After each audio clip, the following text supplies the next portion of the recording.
There is an almost invisible instant between the last thought and the first breath of sleep. It's a space that most people pass through without noticing, rushing to escape the day. But it is there, in that silent interval, that something sacred can happen, if you allow it. I learned this in the cold early mornings at the hospital. While the world slept, I watched over those who couldn't. The hallway smelled of disinfectant and reheated coffee, and the sound of the monitors was the metronome of the hours. Patients came and went, some full of faith, others full of fear. And over time, I noticed a silent pattern. Those who prayed before bed, even without being able to kneel, seemed to rest in a different way. It wasn't something the eyes could easily see. It was the air in the room that changed. Their bodies relaxed, their hearts slowed, their faces softened. It didn't matter if they were connected to tubes, if they could barely move their lips. When they murmured something in the dark, the atmosphere seemed to respond. It was as if the air itself became lighter. At first I thought it was a coincidence, but night after night I began to notice a kind of peace that didn't come from the medication. It was a serenity that settled in the instant someone said in a trembling voice, "Take care of me tonight." It wasn't an elaborate request, nor a rehearsed prayer. It was surrender. The truth is that God doesn't demand rigid postures or perfect words. Sometimes he arrives when the body is weak, but the heart still tries to say something, even without strength. I've learned that the bed can be an altar if the spirit inclines towards it. Prayer doesn't need posture, only sincerity. I remember a lady who deeply affected me. Every night before I turned off the bedroom light, she would ask, "Leave the window slightly open, I want to feel God's wind." And so she would stay, breathing slowly, looking at the ceiling. Sometimes her lips would move, but no words would come out. When sleep enveloped her, it was as if the wind itself were cradling her, and I, from the hallway, would feel an inexplicable calm. Perhaps faith lies not in the words we speak, but in the silent surrender the body makes when it yields to rest. Perhaps the act of closing our eyes is the purest prayer, because it is there that the soul confesses, without defense, that it no longer controls anything. There is a minute, there is always a minute, between closing your eyes and being cared for. In that brief space, you can continue carrying the weight of the world, or you can let go. You can try to maintain control, or you can simply whisper, "I trust."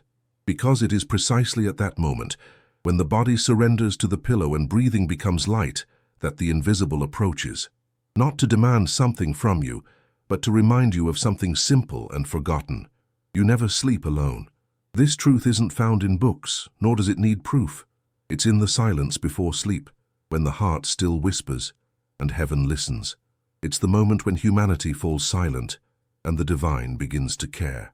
People think that the silence of the early morning hours in the hospital is empty, that it's the dead interval between one day and the next. But I've learned that it's the opposite.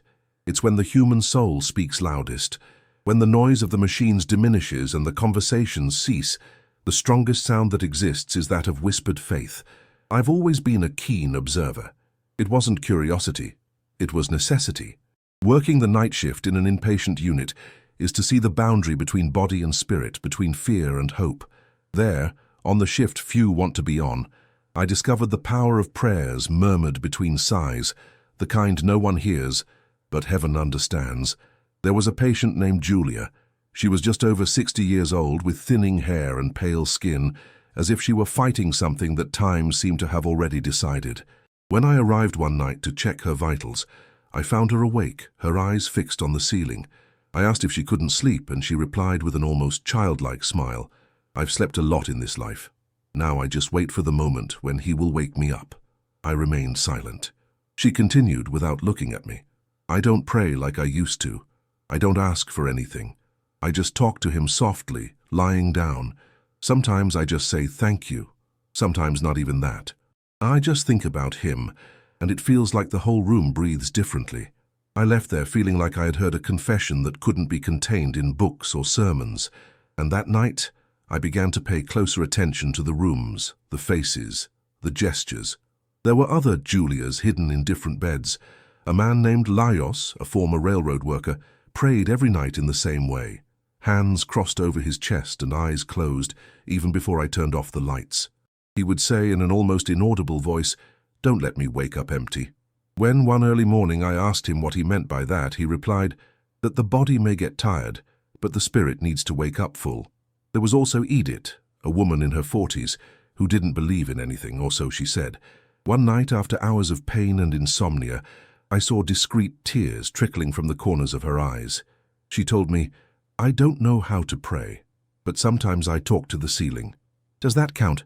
And I said, "If you speak with your heart, the ceiling ceases to be a ceiling." She laughed. After that night, she started sleeping better. Coincidence? Maybe, but some coincidences have the sweet taste of intervention. Over time, I began to notice an almost invisible pattern. People who expressed their pain before bed seemed to fall asleep faster. Their breathing became deep and rhythmic, and the heart rate monitor stabilized, as if obeying a melody only they could hear. Those who tried to control everything, the pain, the fear tomorrow, spent hours awake, restless, trapped in a cycle of thought that their bodies could no longer sustain. I wondered if the act of praying while lying down wasn't, in some way, a biological gesture of surrender, as if the body were saying to the spirit, "Now it's up to you." Prayer seemed like a code that activated an invisible force, a deep relaxation that no sedative could reproduce. One particular early morning stood out to me. The hospital was full, the atmosphere tense, and a young patient named Eva was in a panic. She was afraid of dying during the night. She begged me not to turn off the lights. She begged me to stay there. I sat beside her and, instinctively, held her hand. I simply said, "You don't need to say anything, just breathe. And if you want, think of someone or something that brings you peace. You can call it a prayer if you want. You can call it a remembrance. Just think about that while you breathe." She did as I said. The trembling in her hands lessened, her shoulders relaxed, her gaze stopped darting. After a few minutes, she whispered, "It's like someone is here. Not you. Someone bigger." We remained silent. Half an hour later, Eva was fast asleep, and I stayed there looking at her, feeling that perhaps I had learned more about faith in that half hour than in my entire life. That night transformed me. When I left my shift, the sky was already brightening, and the hospital windows reflected the first rays of sunlight. On the way home, I remembered how many times I myself had fallen asleep, exhausted, without even being grateful for the day. How many times I had tried to control what was beyond my control. It was then that morning, that I decided to try. I closed the curtains of my room, lay down, and before closing my eyes, I murmured the same thing I had heard so many times. "Take care of me tonight." I asked for nothing more. No list, no miracle. Just that. I woke up 4 hours later, with the soft light filtering through the crack in the window and a feeling of rest that I hadn't felt in a long time. It wasn't euphoria. It was lightness. As if my body had slept and my soul had been cared for. The following night I repeated the gesture, and again, until it became a part of me. Over time, I realized that what happened in the hospital rooms wasn't just psychological, it was spiritual and physical at the same time. There was an invisible field of peace that was created when the person stopped fighting sleep and began to surrender to trust. I remembered something a doctor once said, "The body heals best when the brain believes it is safe." Perhaps the prayer before bed is precisely that, a reminder that we are safe, even when we no longer control anything. In the hospital, I saw this sense of security manifest itself in subtle ways. A patient who slept smiling, another who let out a long sigh before falling asleep, another who seemed to converse with the invisible. It wasn't delirium, it was surrender. Over the years, I've learned that there's a profound wisdom in the human body. It knows when the soul surrenders its burden, it knows when the heart trusts, and it knows when fear dissolves because someone, somewhere unseen, has been invited to stay close. Today, as I walk through the silent corridors and watch the lights in the rooms dim one by one, I know each light that goes out could be the beginning of a conversation between heaven and someone weary. My night vigil taught me that God speaks not only through words, but also through pauses, and that every quiet breath can be an answer. Deep down, that's what I see, night after night.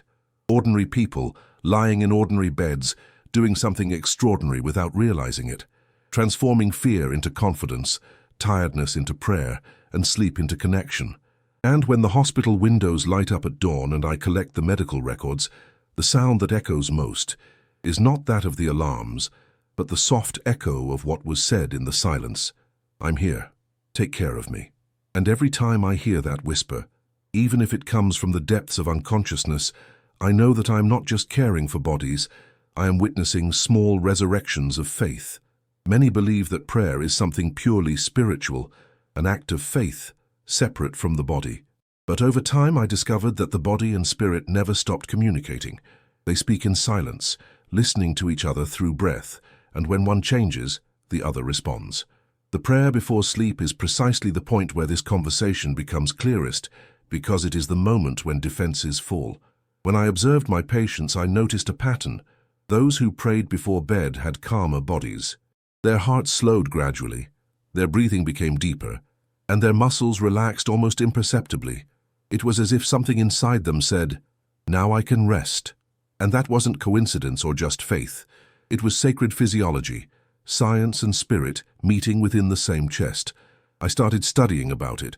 I read articles about the vagus nerve, an invisible pathway that connects the brain to the heart, lungs, and even the intestines. When this nerve is gently stimulated, it sends a signal throughout the body. You are safe. And when the body believes this, the nervous system shifts gears.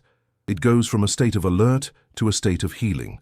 What impressed me is that the very act of praying, breathing deeply, speaking softly, thinking about something bigger, is a direct stimulus to this nerve.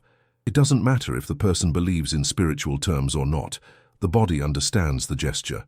It's as if it were saying, "It's okay, you're not alone." When someone lies down and begins to speak with God, the rhythm of their breathing naturally slows down. The vocal cords vibrate slowly, the heart follows suit, and oxygen flows more regularly. The entire body, without realizing it, reorganizes itself. And that is why so many people fall asleep more easily after a sincere prayer, because deep down, the body responds to faith as it responds to love, with peace. During a night shift, I decided to conduct a small experiment. I asked some patients, those who were awake and calm, to take a deep breath and mentally repeat 3 short phrases before the lights went out. I let go of what I can't control. I'm in good hands. Thank you for this day. No dogmas, no formulas, just those 3 phrases, repeated silently, while they breathed slowly. I watched from afar, looking at the heart monitors. In a few minutes, the heart rate dropped, the breathing waves became more harmonious, and the tension in their faces disappeared. That wasn't a miracle. It was surrender. Later, I understood that faith is often a way of reprogramming the body for trust. Prayer is not a request. It's an internal signal that you accept to rest, and that changes everything. Based on that observation, I began teaching a small ritual, simple, almost invisible, that I call the 3 gestures of surrender. The first gesture is touch. Before sleeping, place one hand on your chest and the other on your abdomen. Feel your body breathing on its own, without your help. This reminds you that life goes on even when you stop controlling it. The heart beats without orders. Air goes in and out. Creation follows its course. It's the first step of surrender, recognizing that what is essential doesn't depend on you. The second step is rhythmic breathing. Inhale through your nose for 4 seconds, hold for 2, and exhale through your mouth for 6.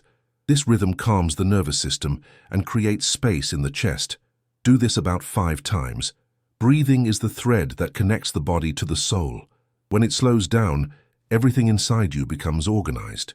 The third gesture is the mantra of trust, a simple phrase, spoken silently or in a low voice. It could be, "I trust," "I am safe," "I am cared for," or even "God is here." What matters is not the word, but the intention. When the body hears the mind repeat a calming truth, it believes, and believing is the first step to healing.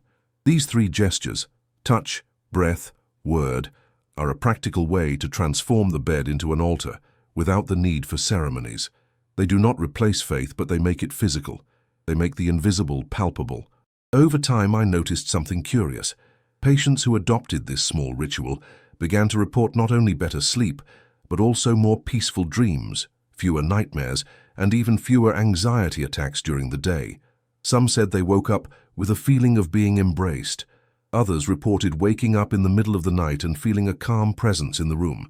It wasn't something supernatural in a spectacular sense. It was simple, human, and sacred. Nightly prayer didn't change the world. It aligned the heart with reality in a lighter way. When the body enters this state of deep rest, there is a natural release of substances, serotonin, melatonin, oxytocin, that are not just hormones, but messengers of trust. Faith in some way converses with biology.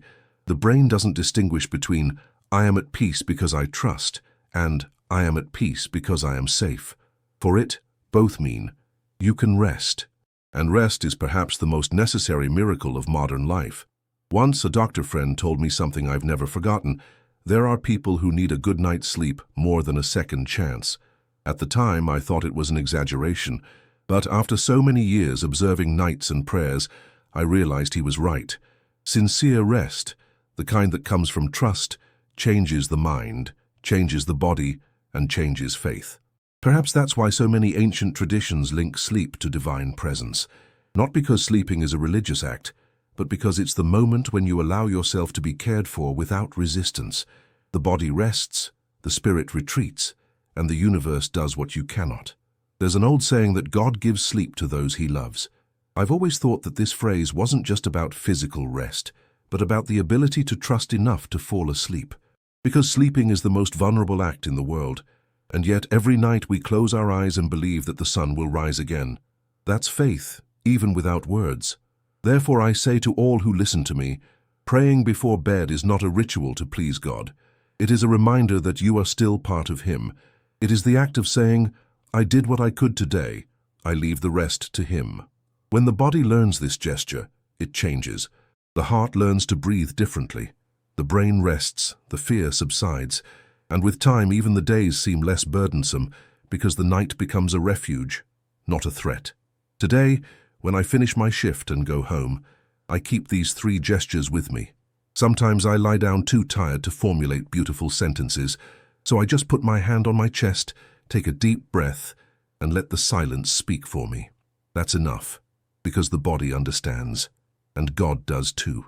In the end, I learned that prayer is not a speech, it's a synchronicity. It's the moment when the body, the heart, and the sky breathe together, and it is at this invisible meeting point that the true miracle is born, a peace that does not depend on circumstances, but only on the certainty that, even with eyes closed, someone greater continues to care. There is a boundary we almost never perceive. It is the instant when the mind falls asleep, but the spirit is still awake, the place where dreams are born, and where the invisible finds space to whisper. In this territory between consciousness and silence, something happens. It is not fantasy, nor delirium. It is the way the sacred finds to continue the dialogue we began before closing our eyes. I learned this by observing what happened during the quietest nights at the hospital. When everything was calm, the lights dimmed, the sounds from the monitors spaced out, and each breath seemed to follow the rhythm of the night. It was possible to feel a kind of slight vibration in the air, as if the whole place were breathing in unison. And at those times, many patients, even while sleeping, seemed to still be praying. There were expressions of profound serenity, involuntary smiles, and a peace that defied scientific explanation. Some murmured disconnected words. Others simply rested with the expression of someone listening to something gentle. It was as if the soul did not sleep, but merely retreated to another plane, quieter, more expansive. Once, a patient who had been hospitalized for weeks told me, after she had recovered, I felt like someone was with me every night. It wasn't you or the doctor. It was a calm, strong presence that made me sleep without fear. I didn't need to ask what name she would give to that presence. Everyone calls it something different. Some say God, others call it light, others simply feel it without naming it. But they all describe the same phenomenon, a comfort that arrives when the body no longer has the strength to fight. And it is at this point that nightly prayer transforms into something greater than words.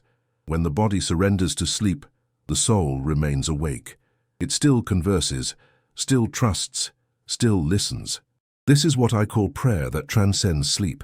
For years I heard stories of people who, after nights of silent prayer, had meaningful dreams, not prophecies or miracles, but subtle messages, as if the heart received answers that the waking mind couldn't hear. A nurse who worked with me recounted that, after weeks caring for a terminally ill patient, she dreamed that he smiled at her and said, "Everything is all right." The next day, he passed away peacefully, and she never feared death again. These experiences made me realize that during sleep, the divine presence doesn't move away. It draws closer. It's the moment when we stop trying to understand and simply allow ourselves to be touched. When we pray before bed, we create a bridge so that this presence can move freely between our thoughts and our dreams. It's not about searching for signs or interpreting every night image. The purpose is not to decipher the sky, but to feel that the sky is still there. What prayer does is open the heart so that the mystery can act. Science might call it emotional processing. Faith calls it visitation. The name matters little. The effect is the same. The soul is reorganized, fear dissolves, and the spirit awakens within rest. I often imagine that God speaks to us in two languages, the language of wakefulness and the language of sleep. During the day, he whispers through coincidences, through people, through gestures. At night, he speaks in the form of presence. He doesn't need a voice. He makes himself felt in the weight of the blankets, in the calming of breath, in the sensation of being enveloped by something greater than one's own body. There are nights when that presence seems distant, almost imperceptible, but I've learned that this doesn't mean absence. It means trust. True love doesn't need to prove it's there all the time. It just needs to exist. Similarly, God doesn't need to manifest himself in every dream or every feeling. He only needs us to trust him enough to rest. On one occasion, after an exhausting shift, I was the one who needed that presence. I lay down on the cafeteria sofa, my body aching, my mind racing. I couldn't form a prayer. I just closed my eyes and let out a sigh. Then I felt an almost physical peace, as if someone had placed their hand on my head. I heard no voice, saw nothing, just a living silence, full of meaning. I fell asleep there without a pillow, without a blanket, and woke up 20 minutes later with the feeling of having slept all night. I understood that day that the sacred doesn't expect perfection. It manifests itself in vulnerability, not in performance. The deepest prayer is the one that arises when you no longer have the strength to do anything else. That's where the divine acts, not because you convinced it, but because you finally allowed it. People seek grand experiences, signs, visions, immediate answers. But the true miracle lies in the simplicity of sleeping peacefully, in closing your eyes knowing that, even unconsciously, you are in good hands. During sleep, the soul moves. It wanders through memories, retraces paths, finds pieces of itself that the day left lost. And from time to time, in this invisible process, the spirit touches what is eternal. Perhaps that is why, upon waking, some say, "I felt something different." They cannot explain it, but they know that something has been restored. Ancient traditions called this state wakefulness of the soul. Desert monks said that the true prayerful person is one who, even while sleeping, keeps their heart awake, not through effort but through communion. It is like a flame that continues to burn, even when the wind extinguishes all other lights. You don't need to be a saint to experience this. All it takes is the sincerity of someone who says, before going to sleep, "Stay with me," and heaven understands. The divine presence is not a ray of light descending from the ceiling. It is the stillness that envelops the room, the breeze that touches the skin, the instant when fear dissolves for no apparent reason. It is the way the invisible finds to remind you that love is a constant energy, and that you are not alone, even in the dark. When someone prays and falls asleep, the dialogue doesn't stop. It simply changes language. The body rests, the mind falls silent, but the heart continues speaking, and God continues listening. It's as if the prayer takes on a life of its own and continues breathing through you. Many who awaken after such a night report something curious. They wake up with simple solutions to problems that seemed unsolvable, or with an inexplicable feeling of clarity. It's not a miracle in the sense of spectacle. It's a miracle in the sense of attunement. While the body sleeps, the divine reorganizes the inner chaos. Therefore, prayer before bed is more than a devotional practice. It is an authorization. It is saying, "Come in."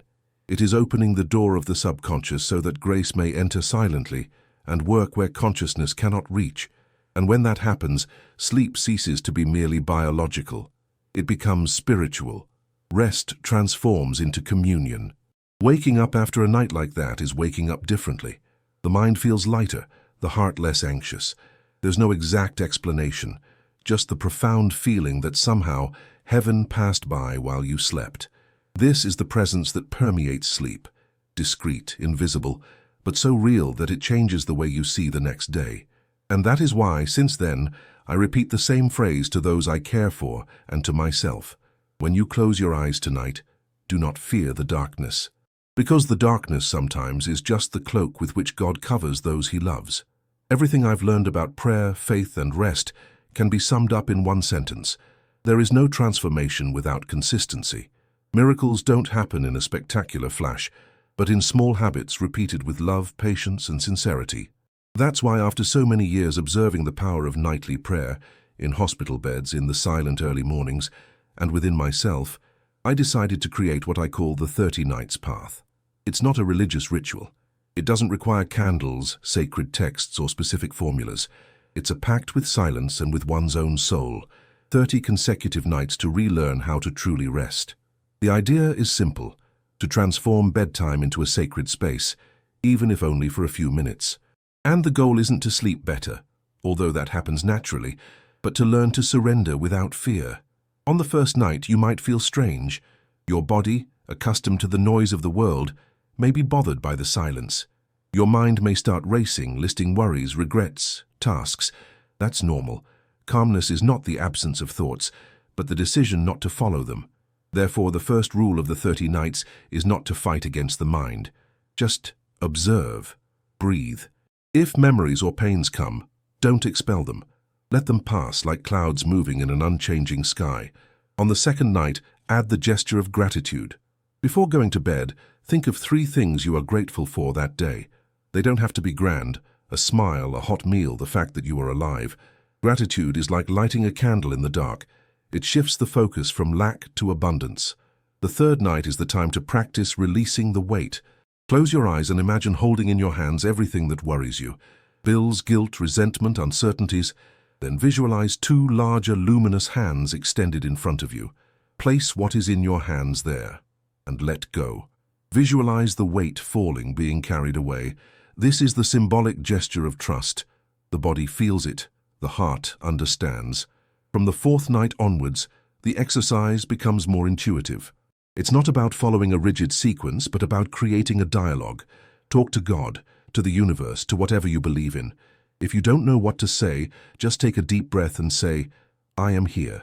Each night, the practice will become more natural. The silence will cease to be bothersome and will become a refuge. It is common that, after a few days, sleep will come more quickly. The mind will learn that this is the time for rest, not worry. On the 10th night, something changes. The body begins to associate calm breathing with safety. The heart rate slows down sooner. It's the beginning of reprogramming. The nervous system learns that the bed is a safe place, not a battlefield of thoughts.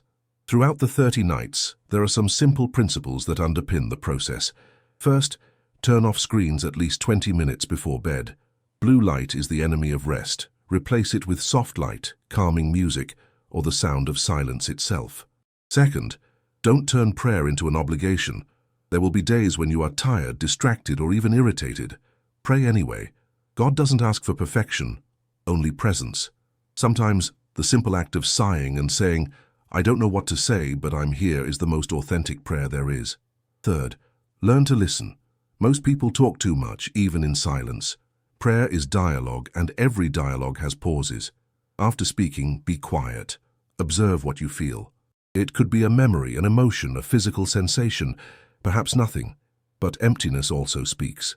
Fourth, if sleep comes during prayer, don't blame yourself. This is one of the most beautiful lessons. Falling asleep while praying is not disrespectful. It's a sign of trust. It's like a child falling asleep telling their father the story of the day. True love doesn't need to end.